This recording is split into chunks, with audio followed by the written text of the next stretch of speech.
नमस्कार दोस्तों। तो दोस्तों अपने कंपनी लॉ के लेक्चर को कंटिन्यू करते हैं और ये कंपनी लॉ में सेमेस्टर 3 में आपका कंपनी लॉ है और उसमें यूनिट 2 की बात करते हैं, यूनिट 2 to 5।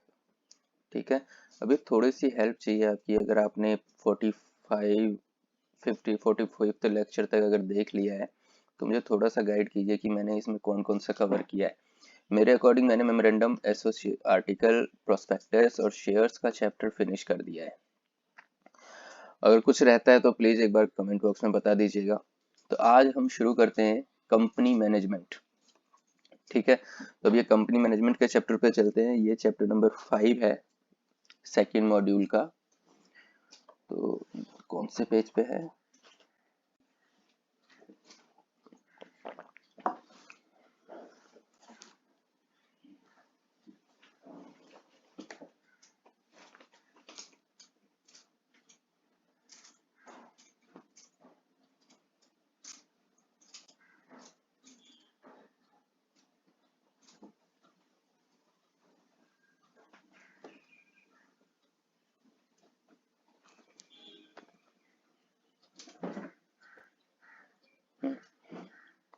हाँ, याद आ गया मुझे। जो 45th लेक्चर है उसमें मैं मेंबरशिप ऑफ कंपनी एक्सप्लेन कर रहा था और उसके बाद मैंने आपको बोला था कि आगे का एक बार प्लेन रीडिंग कर लीजिएगा कि आपका कवर हो जाएगा।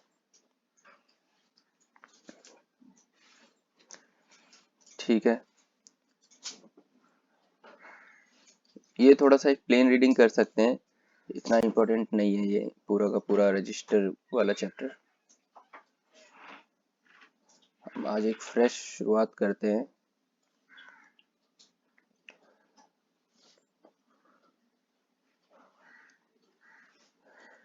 Unit 3, chapter 5, company management. और यहाँ से शुरू करते हैं आज का पढ़ना। चलो जी, कंपनी मैनेजमेंट में क्या है यार? ये देखो, मैनेजमेंट जब भी वर्ड आता है ना, मैनेजमेंट मैनेजमेंट को आप लिंक किया करो प्लानिंग से। और कोई भी इंसान प्लानिंग किस लिए करता है? कोई भी इंसान प्लानिंग इसलिए करता है कि सारी चीजें उसी के अकॉर्डिंग होती रहे, है ना। अगर आप कोई भी चीज बिना प्लानिंग किए करोगे तो आपको पता ही नहीं रहेगा कि क्या क्या मैंने हासिल कर लिया है, क्या मुझे करना रह गया है, कब तक करना था और कब तक किया है। मतलब कोई बिना गोल और बिना ऑब्जेक्टिव के लोग अगर कोई अपनी जिंदगी जी रहे हैं तो उनको यही नहीं पता चलेगा कि कहाँ तक हम पहुंच गए हैं और क्या हासिल करना है। ठीक है, तो प्लानिंग करना बहुत जरूरी है और यही प्लानिंग जो अगर हमारी पर्सनल लाइफ में होती है उसे हम कंपनी के लिए भी करते हैं। तो कंपनी लॉ जिस बंदे ने, जिस कंपनी लॉ कंपनीज एक्ट है ना, कंपनीज एक्ट 2013, ये जो पॉलिसी मेकर लोग होते हैं, गवर्नमेंट के जो एजेंट्स होते हैं, वो भी तो प्लानिंग करते हैं।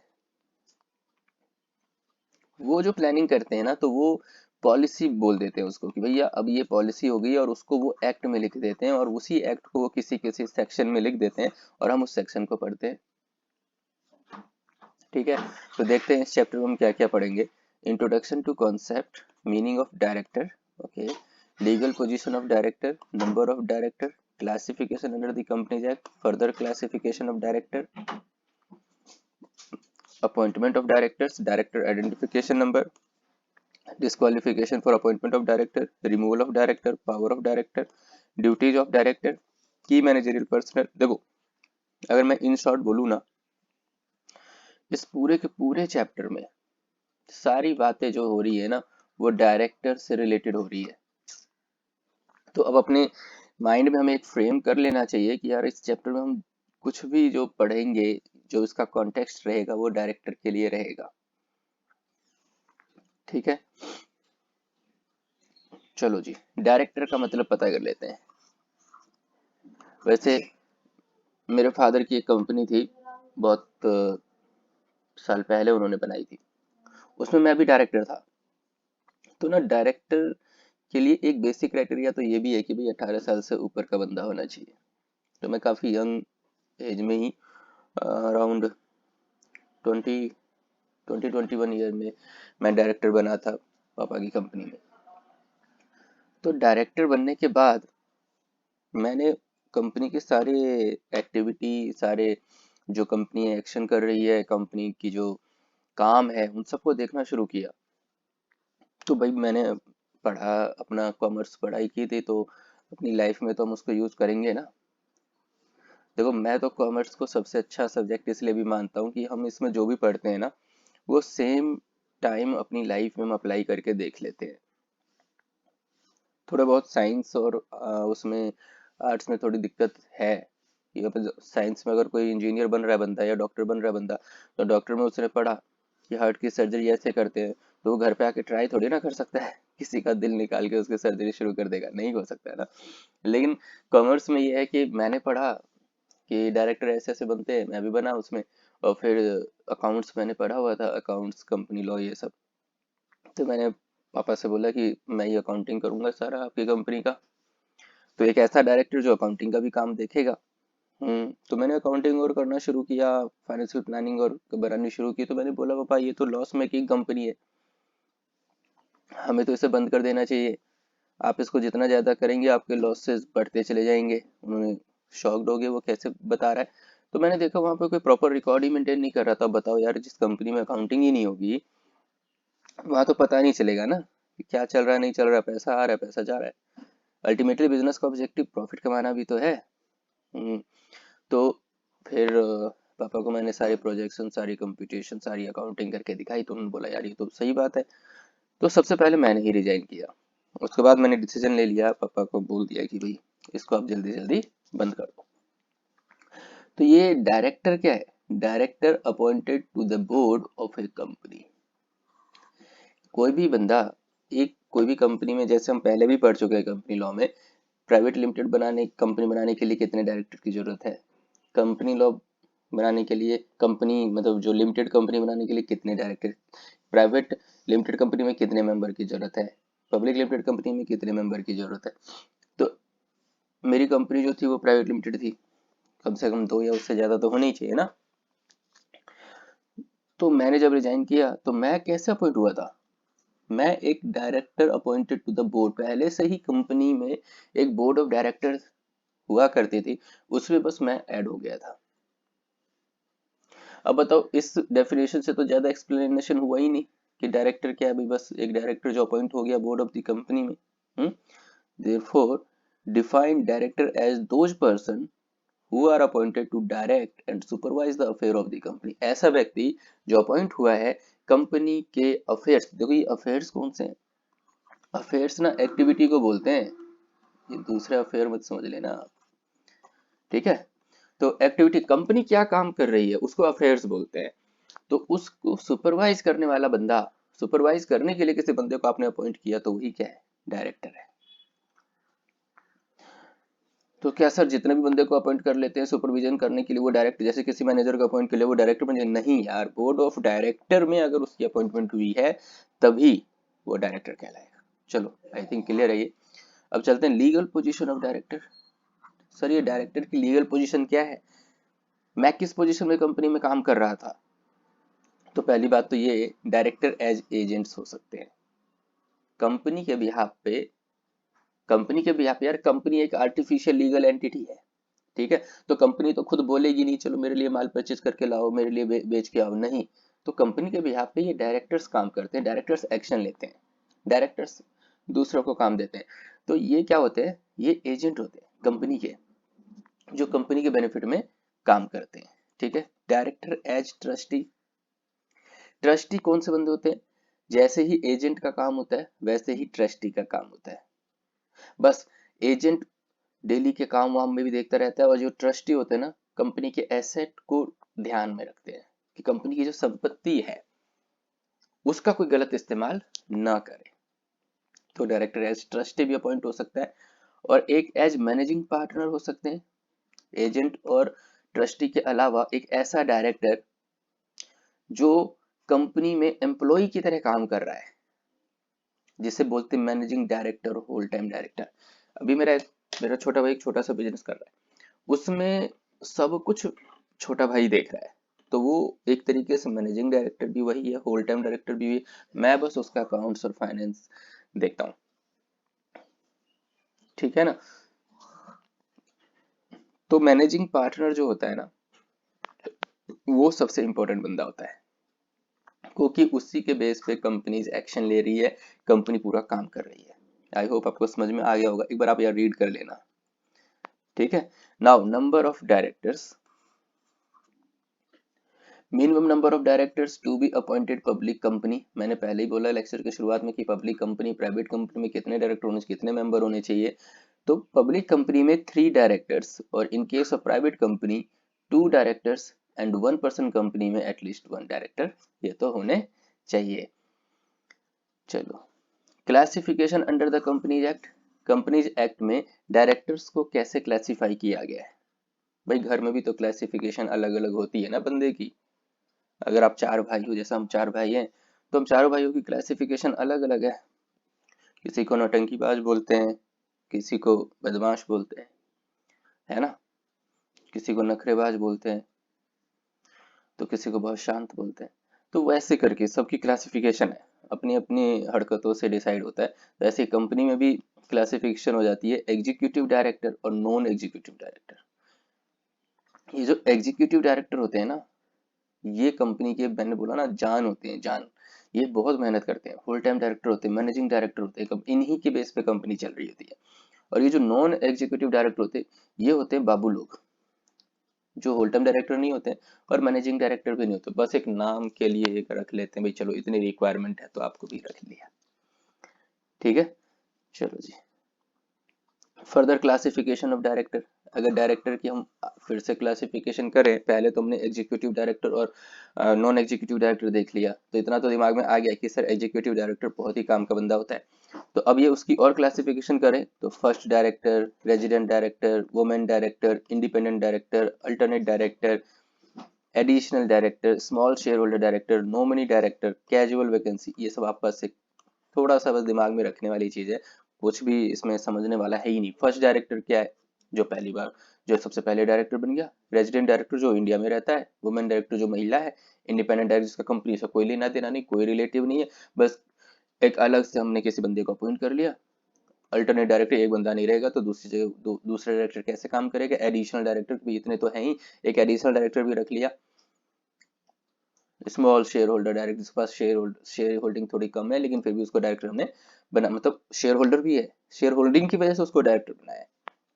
नॉमिनी डायरेक्टर की, अगर एक बंदा नहीं रहा तो उसकी जगह कोई दूसरा डायरेक्टर कैसे काम करे। कैजुअल वैकेंसी, अचानक से कुछ हो गया, वैकेंसी हो गई, डायरेक्टर खाली, डायरेक्टर पद खाली हो गया, तो उसको फिलअप करने के लिए मैंने आपको एक्सप्लेन कर दिया। नाउ अपॉइंटमेंट ऑफ डायरेक्टर, पहली बात तो ये क्लियर करना है हमें कि हम जो भी यहाँ पे पढ़ रहे हैं और जो भी हम रियल वर्ल्ड में कंपनी में भी जो जितनी भी चीजें होती हैं, वो सब कंपनीज एक्ट 2013 के अकॉर्डिंग होती है। वहां पे कुछ भी अपना नहीं चलाना। कंपनीज आपने फॉर्म कर ली, आपने कंपनीज बना ली है, तो कंपनी में ना अपनी घर वाली बात नहीं रहेगी कि मेरा दिल ये कर रहा है करने के लिए। भैया कंपनीज एक्ट 2013 में जो भी लिखा है ना, आप उसी के हिसाब से काम करोगे बस। कोई अपना ज्यादा दिमाग नहीं लगाना। हम कानून पढ़ रहे हैं यहाँ पे। तो कानून पढ़ रहे हैं तो कानून की चीजें हम समझते हैं।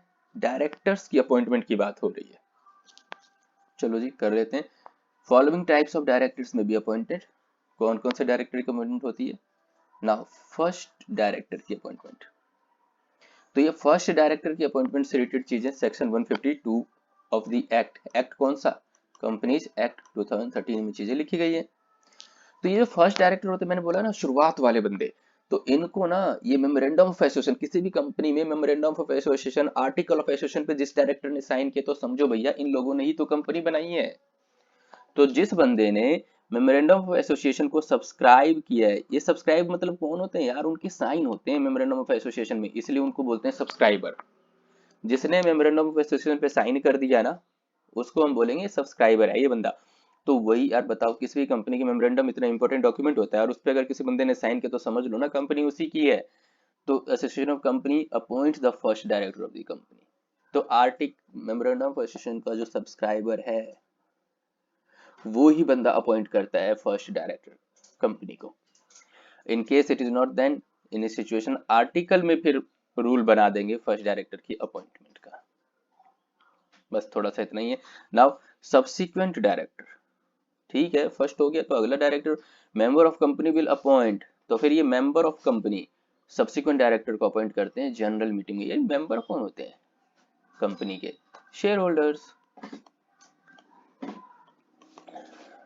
तो शेयर होल्डर्स आगे के डायरेक्टर्स को जनरल मीटिंग में अपॉइंट करते हैं, मेमोरेंडम से नहीं, आर्टिकल ऑफ एसोसिएशन के सब्सक्राइबर्स नहीं, जनरल मीटिंग होती है उसमें अपॉइंट करते हैं। तो डायरेक्टर आइडेंटिफिकेशन नंबर जो है वो जरूरी है, जैसे आपके लिए पैन और आधार जरूरी है ना बैंक अकाउंट खुलाने के लिए, इसीलिए अगर आपको डायरेक्टर बनना है तो आपका डिन होना बहुत जरूरी है। Director identification number will be mandatory for appointment as a director. तो कौन कौन से डॉक्यूमेंट चाहिए? डिन चाहिए, director identification number, written consent by such director, जो बंदा डायरेक्टर अपॉइंट होना चाहता है उसकी एक कंसेंट चाहिए, उसकी सहमति चाहिए, वो भी रिटर्न में।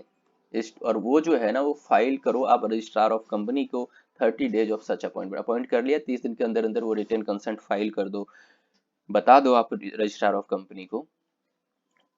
रजिस्ट्रार ऑफ कंपनी का ऑफिस अपने आपके एरिया में मतलब दिल्ली में जोन वाइज डिवाइडेड है, तो आपका जो एरिया है जिस जोन में आ रहा होगा फिर उस जोन के रजिस्ट्रार ऑफ कंपनी में जाना होगा। Such director has to give declaration, और उसको उस डायरेक्टर को एक डिक्लेरेशन भी देना होगा, he is not qualified disqualified for being appointment, कि भैया वो डिसक्वालिफाइड नहीं है अपॉइंट, मतलब कि वो अपॉइंटमेंट के लिए एलिजिबल है। चलो ठीक है।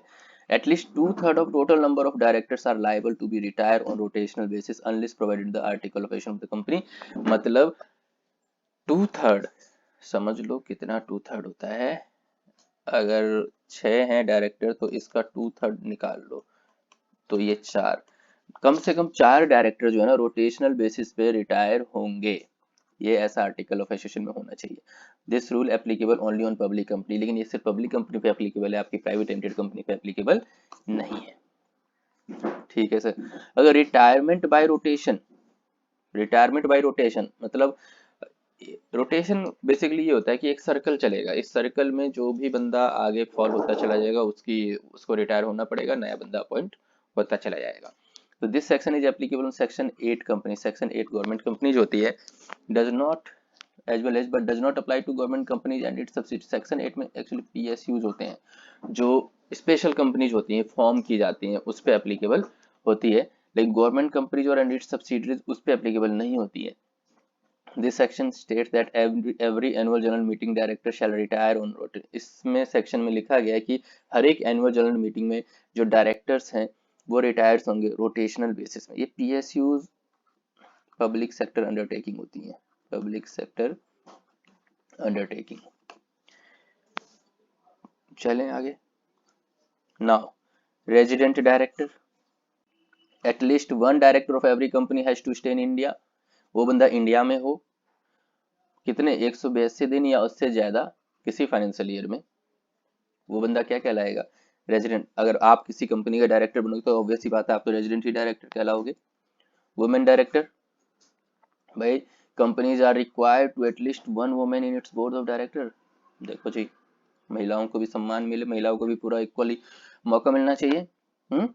तो उनके लिए थोड़ी सी ये यहाँ पे लिख दिया है, क्योंकि हम लोग तो इतने अच्छे इंसान हैं कि महिलाओं को तो आगे बढ़ना ही ना दें, तो कानून में भी लिख दिया कि चलो भाई एक महिला डायरेक्टर तो होना ही चाहिए। ठीक है, अब आगे चलते हैं। एटलीस्ट वन डायरेक्टर होना ही चाहिए। आगे बढ़ते हैं, ये सब ऐसे ही है। Independent director, for the first time the concept of independent, ये देखो इंडिपेंडेंट डायरेक्टर इसलिए रखते हैं कि अगर कंपनी में जितने भी डायरेक्टर हो तो सब जान पहचान वाले हैं, मम्मी ताऊ भाई भाई जी ये जो भी है जितने लोग हैं, तो इंडिपेंडेंट डायरेक्टर है वो तो कंपनी की सच को आगे लेके जाएगा ना। तो independent director was introduced in the companies act 2013 only with the exclusive objective ensuring the good corporate governance. भैया कंपनी में सब कुछ अच्छा होना चाहिए, इसको देखते हुए उन्होंने इंडिपेंडेंट डायरेक्टर की अपॉइंटमेंट की हुई है। एटलीस्ट कंपनी में 1/3 ऑफ टोटल डायरेक्टर जो है, 1/3 टोटल डायरेक्टर, मतलब मान लो डायरेक्टर है 12, तो 1/3 निकालो इसका 3, हाँ, तो 4 डायरेक्टर इंडिपेंडेंट डायरेक्टर होने ही चाहिए। ठीक है। In relation to a company and independent director means, अगर कंपनी की बात करें तो इंडिपेंडेंट डायरेक्टर मतलब क्या होता है, director other than managing director, whole time director और नॉमिनी डायरेक्टर। भैया देखो, director, managing director, whole time director और नॉमिनी डायरेक्टर तो इंडिपेंडेंट हो ही नहीं सकता। यही बंदे तो कंपनी चला रहे हैं, इनकी तो कंपनी है। इनके अलावा, लेकिन क्या सर हर एक कंपनी में इंडिपेंडेंट डायरेक्टर की जरूरत है? नहीं। इनके अलावा इंडिपेंडेंट डायरेक्टर जो होंगे, जो एक्सपर्ट होंगे, एक्सपीरियंस वाले होंगे, कॉम्पिटेंसी होगी, उनकी इंटीग्रिटी होगी और बोर्ड को ओपिनियन दे पाए, ऐसे डायरेक्टर को हम इंडिपेंडेंट डायरेक्टर बोलेंगे। ऐसे जो बंदे प्रोमोटर ना हो, कंपनी के मालिक ना हो, ऐसे को इंडिपेंडेंट बोलेंगे। जो रिलेटेड ना हो किसी प्रोमोटर का, प्रोमोटर मतलब मालिक का और डायरेक्टर का रिलेशन में ना हो, इसे को बोलेंगे independent director. No pecuniary relationship with the company, company के साथ कोई रिलेशनशिप नहीं होना चाहिए ऐसे बंदों का, तभी वो इंडिपेंडेंट डायरेक्टर बन सकता है। कोई भी रिलेटिव उस कंपनी में, उस इंडिपेंडेंट डायरेक्टर का उस कंपनी से कोई भी रिलेटिव का, उसके भी किसी भी रिलेटिव का लेना देना ना हो। चलो, स्वच्छता का त्योहार मनाने के लिए आ गए हैं। हमारी सोसाइटी में थोड़ा सा डिस्टरबेंस होगा, उसके लिए सॉरी। कोई नहीं, अब ध्यान देते हैं अपनी पढ़ाई पे। तो वही कुल मिला के है कि यार इंडिपेंडेंट डायरेक्टर वही बंदा हो सकता है जो रिलेटिव ना हो, होल्डिंग सब्सिडरी, मतलब कोई भी जो ऑडिटर है किसी कंपनी में उसकी जान पहचान का ना हो, पूरे तरीके से अनरिलेटेड बंदा हो, वही इंडिपेंडेंट है। ये नहीं कि कंपनी के ऑडिटर का जान पहचान है, कंपनी के डायरेक्टर का जान पहचान है, कंपनी के कंसल्टिंग फर्म की जान पहचान है, कंपनी के एम्प्लॉय प्रोप्राइटर के पार्टनर के किसी से जान पहचान है, ऐसे बंदे को आप इंडिपेंडेंट डायरेक्टर नहीं बना सकते। चलो जी, नाउ इंडिपेंडेंट डायरेक्टर से हम एक डिक्लेरेशन भी लेंगे। क्या? he or she attend the first board meeting as independent director, उसने अटेंड कर लिया है meeting. Every first board meeting, जो every first board meeting of each, हर एक फाइनेंशियल ईयर में जो पहली बोर्ड मीटिंग उसमें इंडिपेंडेंट डायरेक्टर का आना बहुत जरूरी है। और कुछ चेंज होता है, अफेक्ट होता है इंडिपेंडेंट डायरेक्टर के स्टेटस में, तो आप उसको अपडेट बताइए आप आरओसी को। ठीक है सर, इसका मतलब ये है इन शॉर्ट कि जो इंडिपेंडेंट डायरेक्टर होगा, वो नाम से पता चल रहा है यार कि वो डिपेंडेंट नहीं रहेगा किसी पे, इंडिपेंडेंट होगा। और वो लोगों की भलाई के लिए आया है। भाई कंपनी में तो सारे सब जान पहचान वाले बंदे मिलके कंपनी चला रहे हैं, लूटना भी होगा तो जान पहचान के लोग मिलके लूट लेंगे, लेकिन इंडिपेंडेंट डायरेक्टर तो ध्यान देगा इन सब चीजों को। तो in protect to conflict of interest section 149(9) act provision में लिखा गया है कि भैया इनकी जो फिक्स्ड रिम्यूनरेशन है इंडिपेंडेंट डायरेक्टर की, वो उनको मिलना चाहिए। ठीक है, इनको फिक्स्ड रिम्यूनरेशन के अलावा और कुछ नहीं दिया जाता है, ये सिर्फ एक सिटिंग फी और रिम्बर्समेंट ऑफ एनी एक्सपेंसेस लेते हैं। मतलब ये कि जो फिक्स्ड रिम्यूनरेशन में इनकी जो सैलरी आती है ना, वो यहाँ नहीं इनको मिलेगी। इनको जो मिलेगी वो मिलेगी सिटिंग फीस। सिटिंग फीस जैसे मान लो आपने 10,000 डिसाइड कर दिया, तो ये बंदे जितनी मीटिंग अटेंड करेंगे ना इंडिपेंडेंट डायरेक्टर, उतनी मीटिंग अटेंड करने के, जैसे 4 बार मीटिंग हुई तो 40,000 रुपये इनके बन गए, इस तरीके से 5 बार मीटिंग हुई तो 50,000 रुपये बन गए। तो इनको सिर्फ और सिर्फ sitting fee, reimbursement of any expense, कुछ इन्होंने खर्चा किया है तो वो रिम्बर्समेंट मिलेगा बस। फिक्स्ड रिम्यूनरेशन पे इनको रिस्ट्रिक्शन है, इंडिपेंडेंट डायरेक्टर को हम फिक्स्ड रिम्यूनरेशन, सैलरी वैलरी नहीं दे सकते, ये सिर्फ सिटिंग फीस लेंगे और रिम्बर्समेंट ऑफ एक्सपेंसेस होंगे। Now term of an independent, sir ये कितने साल के लिए अपॉइंट होंगे? तो ये है कुल मिला के 5 साल के लिए, और रीअपॉइंटेड हो सकते हैं 5 साल और आगे के लिए। ठीक है, ऑब्लिगेशन क्या होती है? As obligation of an independent director as per SEBI, security exchange control board of India, जो ऐसे कंपनीज पे नजर बनाए रखती है जो शेयर्स में डील करते हैं या जो लिस्टेड कंपनीज होती हैं, तो उन्होंने क्या बोला है, strict prohibition on serving more than 7 listed entities and independent director, मतलब एक इंडिपेंडेंट डायरेक्टर 7 से ज्यादा कंपनी में इंडिपेंडेंट डायरेक्टर नहीं हो सकता। And if a person is serving as a whole term director in any listed company, she can serve as independent for more than 3 listed and, अगर वही बंदा अगर किसी कंपनी में होल टाइम डायरेक्टर भी है और फुल टाइम डायरेक्टर भी है, तो बंदा 3 से ज्यादा कंपनीज में इंडिपेंडेंट डायरेक्टर नहीं हो सकता है। ठीक है, holding at least 1 meeting the absence of non independent director and management in a year is mandatory. हर एक कंपनी में एक मीटिंग में तो ये बंदा बैठेगा ही बैठेगा जो इंडिपेंडेंट डायरेक्टर होगा।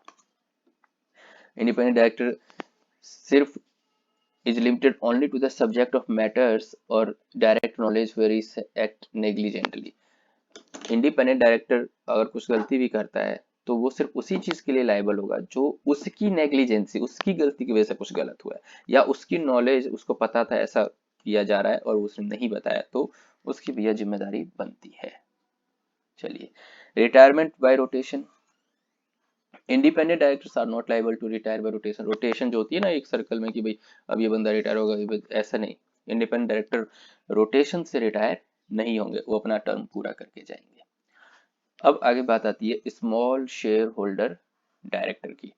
तो दोस्तों मैं स्मॉल शेयर होल्डर डायरेक्टर को अगले लेक्चर में एक्सप्लेन करूंगा, और उम्मीद करता हूँ कि अभी तक जो मैंने पढ़ा है वो आपको समझ में आया होगा। तो कर देना भाई लाइक, शेयर, सब्सक्राइब, कमेंट करना। अगर कुछ नहीं समझ में आया तो दोस्तों से भी शेयर करो अगर अच्छा लगा हो तो। ठीक है, तो मिलते हैं नेक्स्ट लेक्चर में, स्मॉल शेयर होल्डर डायरेक्टर पढ़ेंगे। तब तक के लिए गुड बाय, टेक केयर।